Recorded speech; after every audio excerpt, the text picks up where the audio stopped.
I would like to now introduce to you Professor Kate Auty. Thanks very much. Firstly, an acknowledgement of Wodjabullock people, in particular a couple of people important to me, Uncle Jack Kennedy and his brother Patrick, Uncle Newt Kennedy, people who first introduced me to this part of the world. I'm here today because I've been asked to talk about a bold idea. That's what they said to me. They said I could talk about a bold idea, and I want to talk about reporting. My office, as many of you will know, reports on the state of the environment. That's what we do. It can be dreary, it can be dreadful, it can be enlivening, it can be entertaining, it can be inviting, it can be accessible. We want it to be enlivening, enlightening and accessible. And to do that, we came out to places like Eden Hope, visiting people in Eden Hope, visiting people down in Oyen, visiting people in Orbost and up in Corrion, to get what we thought would be the flesh that we wanted to put on the skeletal frame of a State of the Environment report. My bold idea is that we can make the State of the Environment report something that you all want to pick off your shelves or take off the Facebook page, because while people say it's difficult, it's something we're going to have to get good at. You will have noticed already that there's a missing quotation mark. Everything you need. I've told Jo Burke that I'm using the Wimmera's tourism standard here today, and she's going to use it later. Everything you need, quotation marks at the end of it, but not at the beginning, because it's open-ended. Everything you need is open-ended. You're the people who determine what it is that you need. You're the people who determine whether it is everything you need. The Wimmera, everything you need. Now, I'm told this machine will work. And here we go. Because this can be a report that does involve people and is inviting, I'm going to run through some slides of photo people we took here. I'm going to run through some slides about other places. This one starts me on my journey. This one starts me thinking about people in the environment. The photo of the old bloke and his little kid with the bushstone curlew was taken in the northeast of Victoria. It's actually in a publication that they put together. The other photo of the bushstone curlew is one that I took here in Horsham, because you all know, if you live in Horsham, that there are in fact, or there is a pair of bushstone curlew down there on the River Park.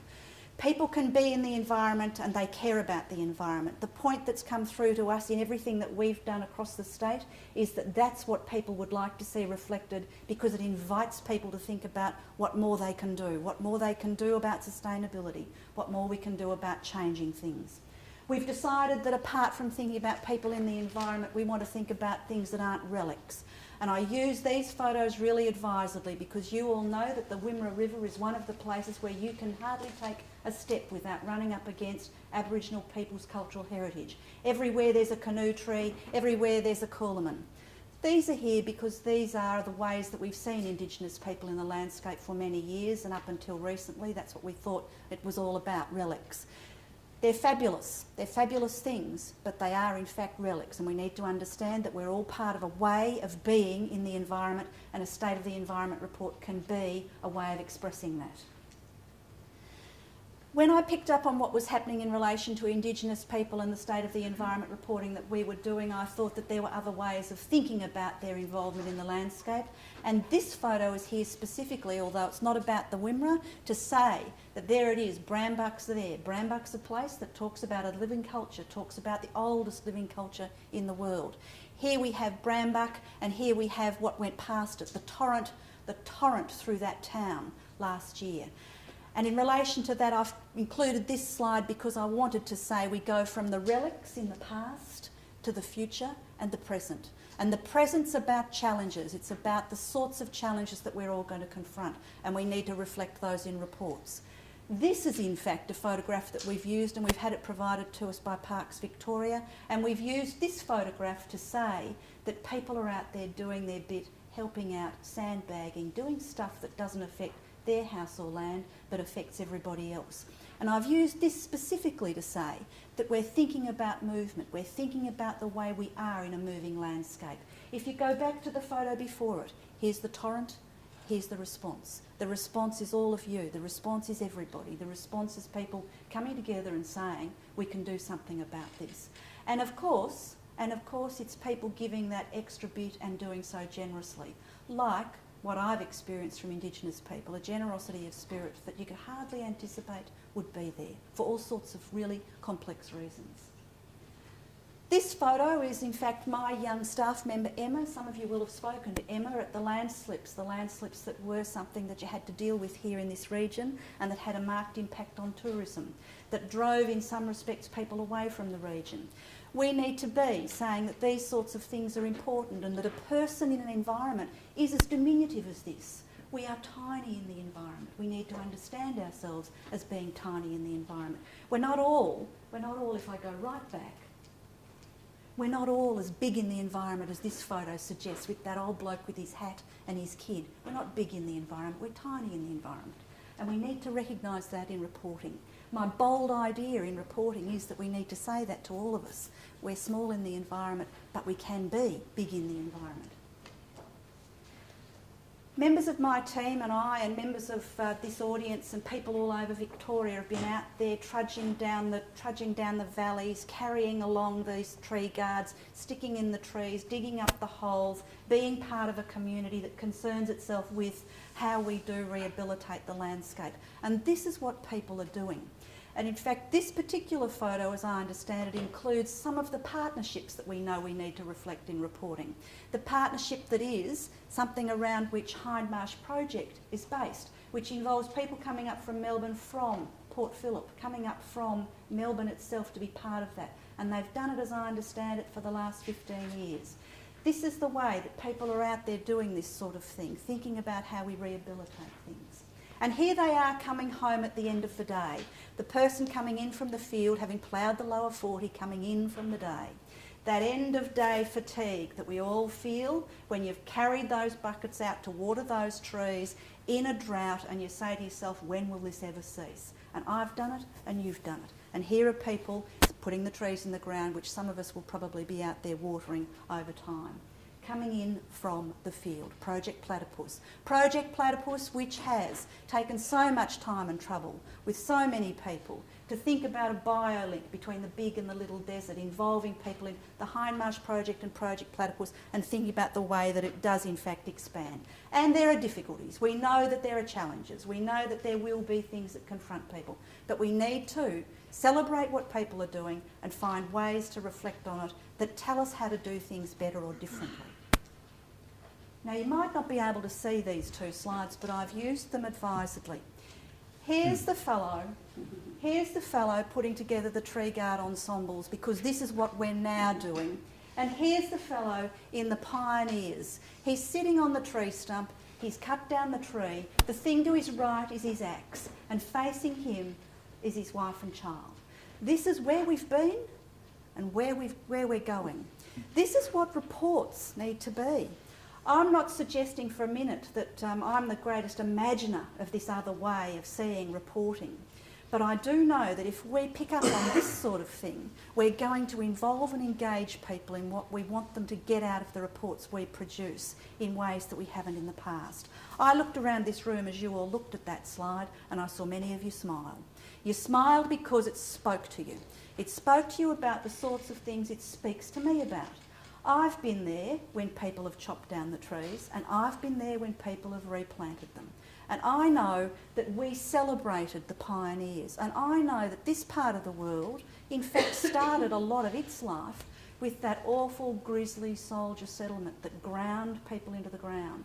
And I know that the clay pans out there in Western Queensland are there for the same sort of reason. You know it, I know it. We need to think about how something as seemingly trite as a report can pick up on this story. I hope you can see McCubbin. It's actually quite a good painting, but of course it's not the painting of today. This photo is one that, or these two photos are me, so it's Ratty, Moley and Toad by the Wimmera River. And that of course talks to us about our Europeanness, because all of you, or many of you, have read The Wind in the Willows. What are we now saying about willows? Heavens above.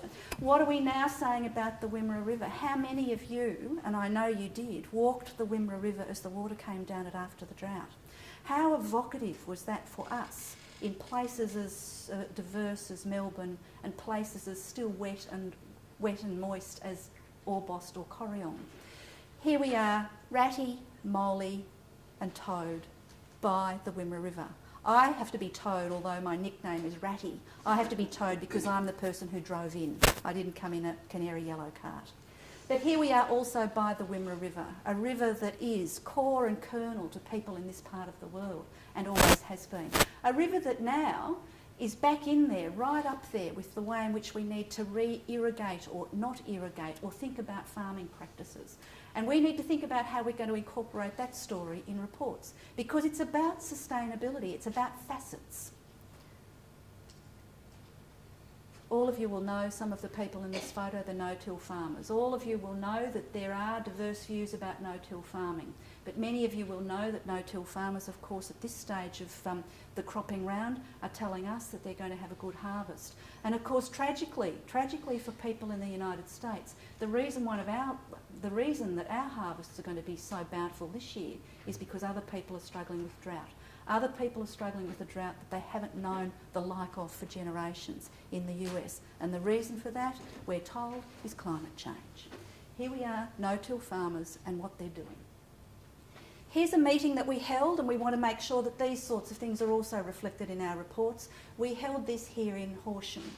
Many people came along to that. They came from places, Nadimak, they came from places, Caniva, they came from Horsham, they came from the Wimmera River. They were part of the Wimmera River, as I understand it, Improvement Committee. When we sat around and listened to what people had to say about what was being done in this part of the world, we heard a multiplicity of stories, and we've tried to capture them in a report that we've produced about the many publics that make up a sustainable world and a sustainable world view. This photo, and thank you very much to the young woman's father for letting me use it, is of the Horsham B&B that we stayed at, which is striving to, or was at that time striving to be, a sustainable B&B. This is such an interesting photo for a lot of reasons. Here we have a net around a garden with a small child skipping through it. What does it tell us? It tells us about the enthusiasms of youth. It tells us about how we have to net that enthusiasm. It tells us that if we think about netting that skipping child, rather like the skipping girl in Vinegar ads in Melbourne, if we can net that skipping child, this is the promise, this is the future, this is the sort of thing that reports ought to consider is core and kernel business. A skipping child netted in Horsham at the back of her parents' B&B, striving for sustainability about energy and other things, energy and water. Energy and water, and also being a demonstration site to show others and tell others that this sort of stuff can be done. It can be done in Horsham, it can be done in Orbost, it can be done in Corriel. Some of you will know this. We go from an understanding of people in a built-up area, a residential area, to people in a wetlands. We go and look at that wetlands. It's an ephemeral wetlands. It's a wetlands that has now been the subject of one of the brokerage programs, and people are thinking about how they are going to rehabilitate their private, productive lands. Here we have a person who for generations has lived at that part of the world, who for generations or as a young boy remembers the Brolgas. We know about the importance of the Brolgas. There's no doubt about the fact that there are efforts being made about this. These sorts of stories about ephemera. How interesting is this for us in Australia, where we think about our environment as robust, we think about ourselves as struggling with it. But if we start to think about it as ephemera, we start to think about it as diaphanous. It's a chimera. It's that chiffon that some of your children will have worn to their debutante balls. It's diaphanous. Our environment is that poised, that imperfect, that strange, that unknowable, and also that robust and crushing. Think about the man back there sitting with his axe by the tree. The first thing we did when we got off the boats at Botany Bay was start chopping down trees. And what did Indigenous people think about us chopping down trees? Why are they chopping down trees when all the limbs fall off red gums anyway, and you get your firewood that way? Think about the way in which it's robust, it's a struggle, it's a challenge. Sustainability will always be a challenge for us in this country. It's not a surprise that we are a land of droughts and flooding rains.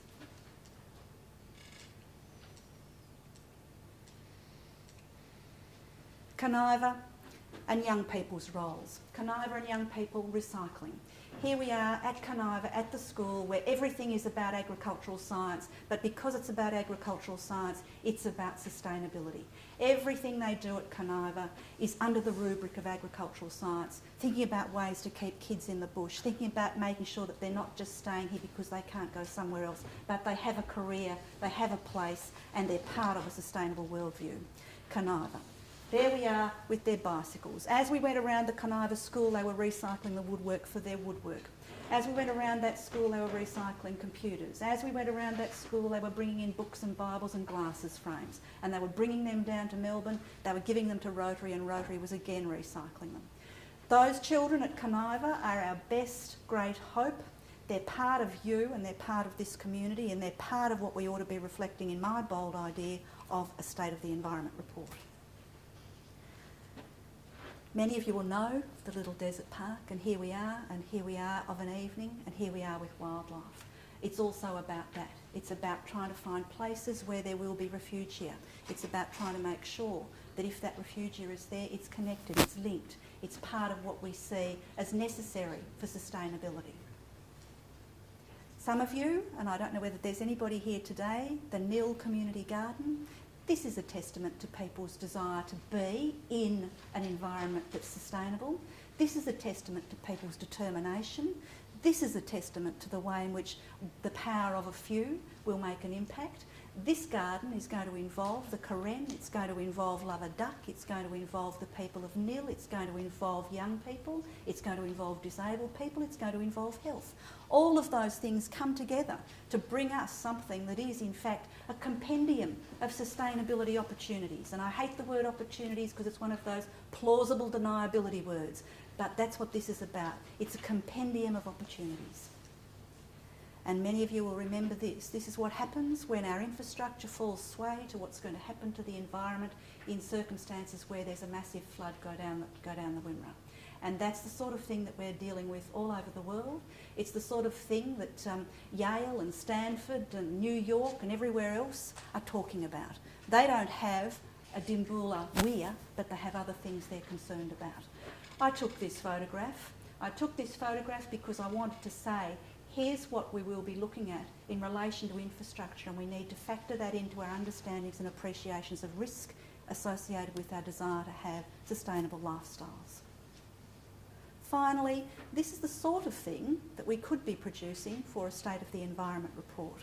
There's the wetlands, there's the birds rising from the wetlands, there's no people in the landscape, there's a bright blue sky.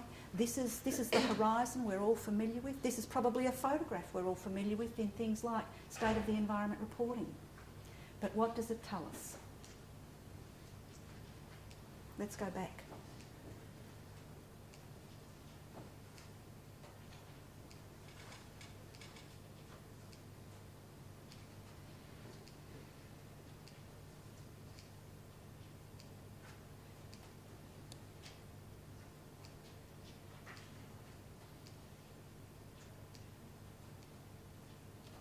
The last photograph that I said before we went back tells us the sort of reporting we could be doing, and we need to. This photograph tells us about people in the landscape. This is the sort of thing that needs to be in State of the Environment reporting. Thanks.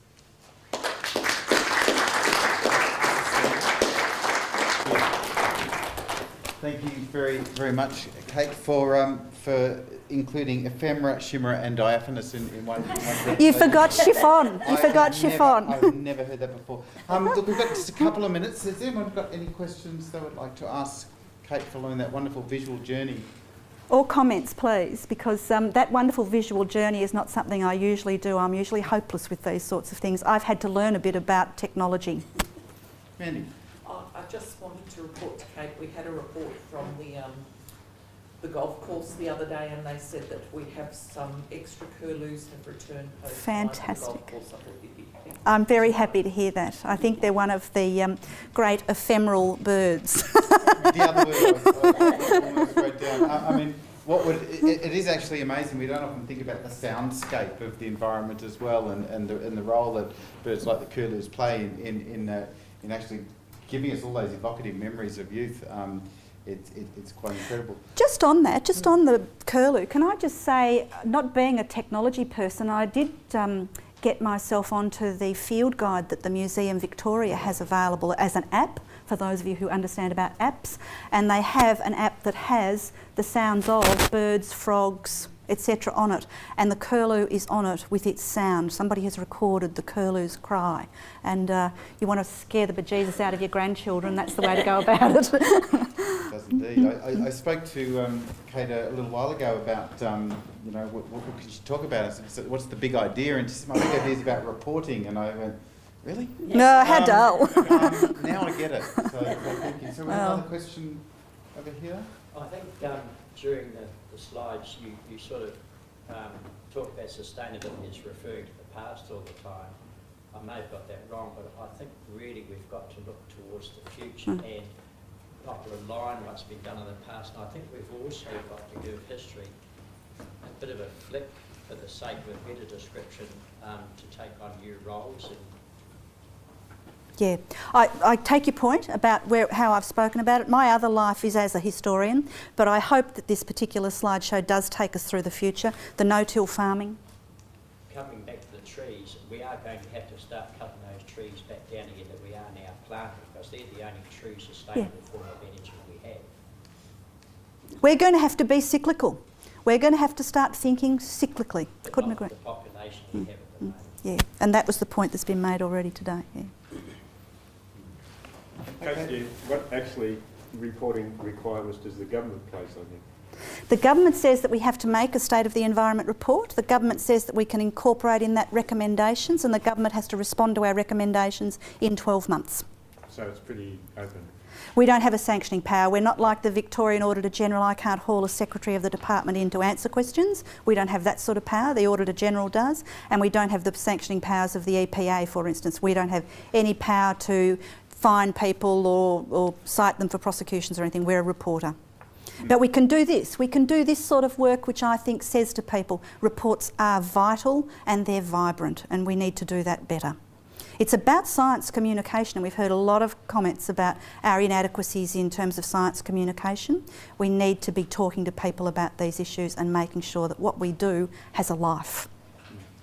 Would you please join me in thanking Professor Kate Auty? And while we just doing some quick microphone changing and other things, I want to just quickly reflect on some of the things that Kate talked about. The idea that we're actually very small in the environment, and you know that large-scale shift from the environment is something we must conquer and dominate to something that we've got to work in as a small and insignificant but able to a significant part of the environment, but one that we've now developed to a point where we can actually influence it to a far greater degree than we ever could.